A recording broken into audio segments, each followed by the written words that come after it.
Sure. And starting off, really, I love the book.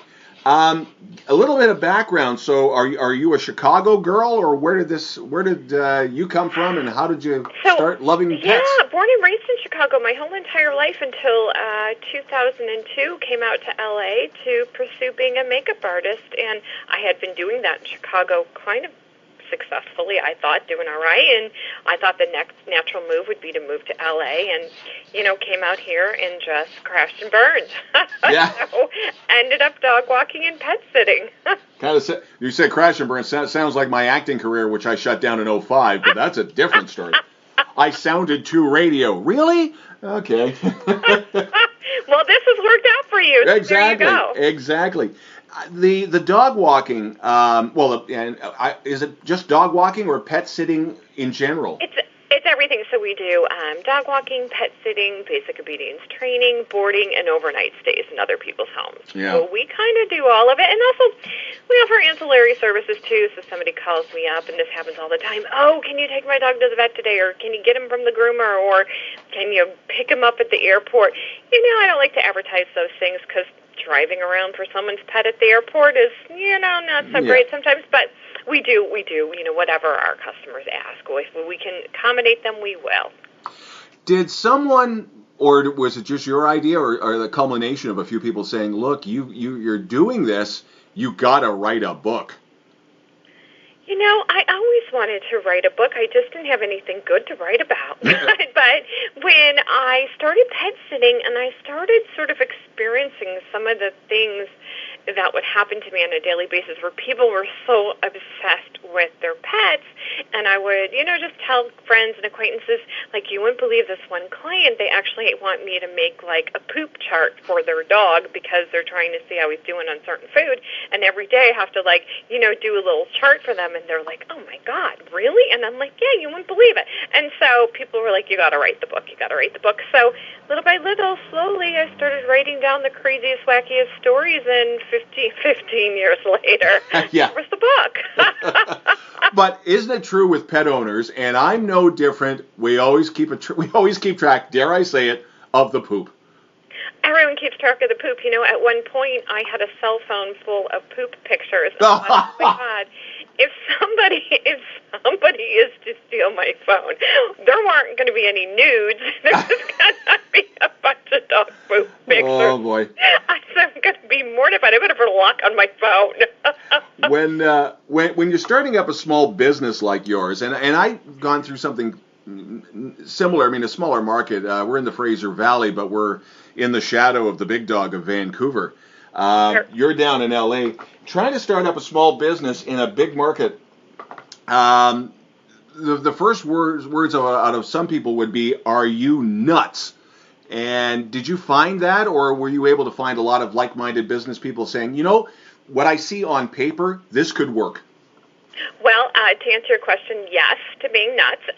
Yeah. I think that does help. What happened to me was I was really struggling as a makeup artist. I mean, I'm talking like looking at living in my car in a matter of days. And I was just dog walking for extra money. I mean, not even thinking that it could be a career move whatsoever. And I've been walking a little dog on a lot for a woman who was an actress, and out of another trailer came Paula Poundstone, this famous comedian, and she was like, hey, are you a professional dog walker? And I thought, oh my gosh, I got to say yes to this because I can picture him being a makeup artist. I know it's going to go nowhere. So I said, yeah, I am. And she said, well, great. How much do you charge? And I thought, oh, geez, here we go. And I threw out a number. And she said, great, come and walk my dog, Cal. And it kind of organically snowballed, right place, right time, because in that time frame, nobody was really doing it professionally. People were just getting their friends or their, neighbor's teenager to do it. Nobody was really making it the small business like it is today, or even now it's even a big business. So I never thought that it would grow to the capacity that it did. I just wanted to sort of keep my own head above water, and it turned into this whole thing, a big business for me. And now I've got multiple locations and a lot of people that work for me. And you know what? I didn't see the writing on the wall when it was first happening. I was just scrambling around trying to pick up as many clients as I could. Was it all through referral, or was it starting off with Paula Poundstone, and she told two friends who told two celebrities who told two Absolutely. celebrities? So I didn't even have a website. I didn't even have a business card. I didn't have anything. So I just had the one client, that was Paula Poundstone, and then her neighbors would come out of the house and they'd see me coming by, at the same time and walking the dog, and they'd see how happy the dog would be to go out, and they'd reach out to me or Paula and say, who you have that gal come into your house? She's really good with your dog. Do you think she has time she could take our dog right after your dog? So it was just really word of the mouth. I mean, I didn't do any real advertising for maybe 6 months or a year into it when I thought, well, I've got to get more strategic about this and create some kind of vision. But it was just word of mouth. My phone was ringing off the hook because people saw me walking Paula's dog. Fantastic. I'm just backtracking a little bit. As a kid, did you have dogs and cats at home? I did. So I grew up with dogs. I had 2 black labs growing up. My first dog was Ginger. She was a black lab, just best friend, love of my life, adored her. And then after she passed, we got another black lab, and his name was King, and also, adored him, love of my life again. So I grew up with these black labs, but never really thought that they were going to inspire me to have a career as a pet sitter and dog walker. I mean, that didn't exist growing up in the 70s and 80s. People weren't professional pet sitters and dog walkers. It didn't happen. Yeah. And that's an interesting thing for people that are listening, that you started in the 70s and 80s. Did you not then? Or was this a more of a... No, that's when I grew up. That's growing up. Okay, so going to... when people ask you, like, oh, what do you want to be when you grow up? Right. It wouldn't have been like, oh, I'll be a professional pet sitter and a dog walker. That wasn't a thing. Yeah. So again, remind me again, you got to LA in 2002? Yeah. Yeah, okay. Curious to know, and if you can't mention names, I totally understand, because some people they don't want their anonymity broken. But outside of Paula Poundstone, how many other clients can you mention that are really cool to work with, or is it just, especially studios? Hey, look, so and so has rolled into town. The dog happens to be in their trailer on set, and we need a walker. I mean, is that what's happening, or did you have clients? That happens all the time. Yeah. So Dr. Dre was a regular client for 10 years, and I walked his dog. So that happened. That was a referral from a trainer. And then I do have a lot of studio referrals where, yes, somebody is in town, and you wind up sitting in, like, a nice, the Peninsula Hotel with their little fluffy dog because they want to go out on the town, but the dog can't be alone. So, that happens all the time. It happens all the time, and I love when that happens because, it's fun to work with celebrities, and they always have the most amazing pets, and they're always so well taken care of. So, Paula Poundstone, Paula Abdul, Jim Carrey, Dr. Dre. I mean, these are just people who throughout the years I've had the absolute pleasure of taking care of their pets. It's been amazing. Over the past 15 years, when did you start realizing you got to start writing down some of these stories, and then eventually the book? Well, I always kind of thought these would make great stories, so I would keep copious notes. And then I had an idea for a pet product in 2005. I had an idea for a product, and I actually went to market with it. It's called the Doggy Do-All. It's a dog leash attachment that dispenses bags along with wipes, the hand sanitizing wipes.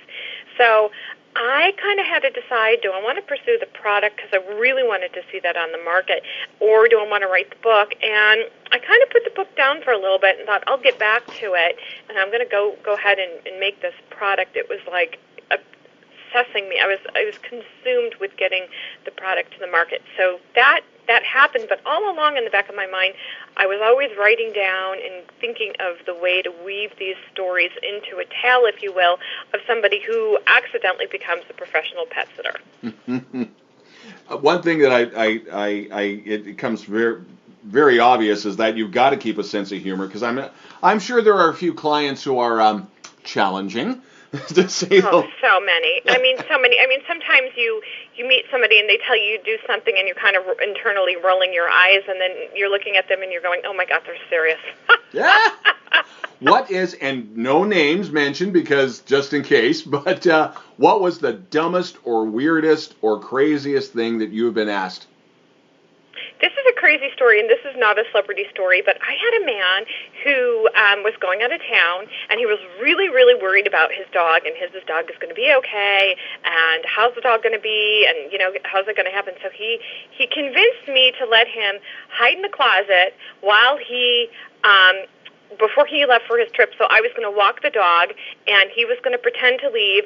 And when we got back, he wanted to kind of see if the dog would look for him. The dog was going to know. And I didn't know how I agreed to this.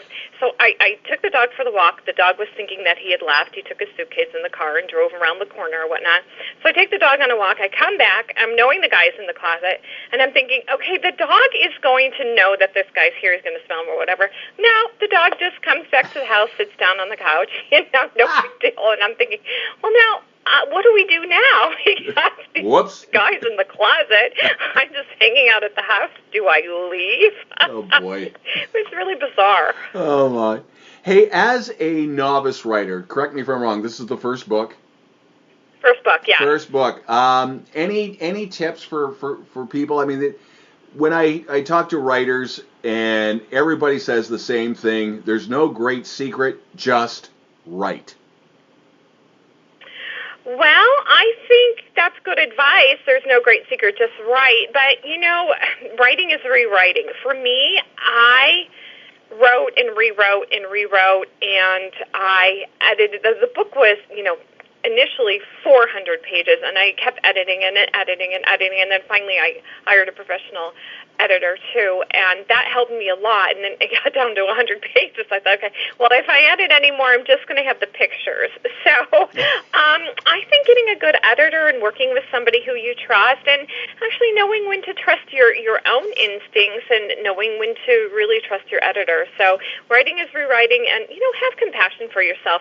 Not everyone can wake up in the morning and just pound out 2,500 words. Yeah. I wasn't a writer like that, but when I got going on a story and I got sort of like that bug, I would find myself obsessing about it, thinking about it, crafting it in my head, and then sometimes even in the middle of the night would get up and say, I've got to write that down. So everyone has their own rhythm and their own way that they like to work. So just embrace what you like to do to get your own work done and your own thoughts down on paper. Going from the writer and writing the book to being a small business owner to, well, I guess now a large business owner, anything that you came across as this was growing that you would pass along to anybody who wants to get into any type of a small business, not necessarily dealing with animals, but just small business in general? Yeah, so that's a good question. You're only as good as your team, and that's really important to think about that as you see that vision. And if I could go back and give my own self any advice, it would be to see the vision, and I didn't. I never thought about scaling. I watched a big company come and sort of swallow up a lot of small businesses like myself, and if I hadn't been obsessed with the product or even thinking in the back of my mind about the book, I could have, would have, should have, scaled to the point where I went and got some VC and I became this big company. But I never saw that, and I wasn't really strategic about it. So I say, hire great people, and don't be afraid to hire somebody even before you think you need somebody, because that's another mistake I made. I was a little covetous of all the business, and I was just driving around, maybe 60% of the day to clients and maybe 40% of the day actually walking the dog. So I should have had firmer boundaries and set really rigid territory for myself and not gone outside of it and said, okay, I'm going to hire other people for these different territories, because that way I'll be making a little money instead of wasting my day driving. So, so many things I could have done, but I'd say make sure you hire a good team and get some people on the team as soon as you can. Yeah. And as much as we love to talk about your husband, you still have Dexter? Yes, I do. And, he's getting a little older now, which is, it's scary. I think this will be the first time as an adult that I've had a dog, transition and pass on. And, I'm just terrified. I am doing everything I can to make sure he lives as long as possible, knowing that, I won't make him suffer and I won't unnecessarily prolong his life beyond what I think he's enjoying. But at the same time, I just love him so much. It just crushes me to think of him not being with me anymore. So yeah, I still have him, and he's still being Dexter. Yeah. Well, what type of breed? He is a mix, so we used to call them Heinz 57s, but now they don't call them that anymore. He's a Chiweenie. He's like a Doxy mix, and he's like Doxy, Chihuahua, a little Min Pin. I'm toying with doing the DNA testing on him. I just don't know if it's going to be worth it for them to go, yep, you know what, guess what? Thanks for your money, and he's a Doxy, a Chiweenie, and, a Chihuahua Min Pin mix. There you go. And how old is Dexter now? Well, he won't tell me, Don. Yeah. When I got him, they figured he was a puppy maybe a year or two, and that was over 10 years ago, so I'm putting him at about 12. Aww. Yeah, he's my baby. I love him so much. I mean, he's, the longer you have him, the just closer you get, because in the beginning, I didn't really feel like he was, such a great dog. He was okay. He had a lot of physical issues and challenges and anxieties, and, he was such a mess. But, it's been a long time, so we've kind of grown together, and now I just can't imagine life without him. So, knock on wood, he's going to live a long time. Well, as you know, Peanut Buttercup, my cat, is the actual general manager of Fraser Valley News, so he sends his love. And he's kind of I saw Peanut, so cute. Well, he just took a look at me on the phone with you and went, I'm going to go back to the dish and eat something. So he said, Don, isn't it payday today because it's Friday? Yeah, pretty much. Big thank you, Laura. I really appreciate this.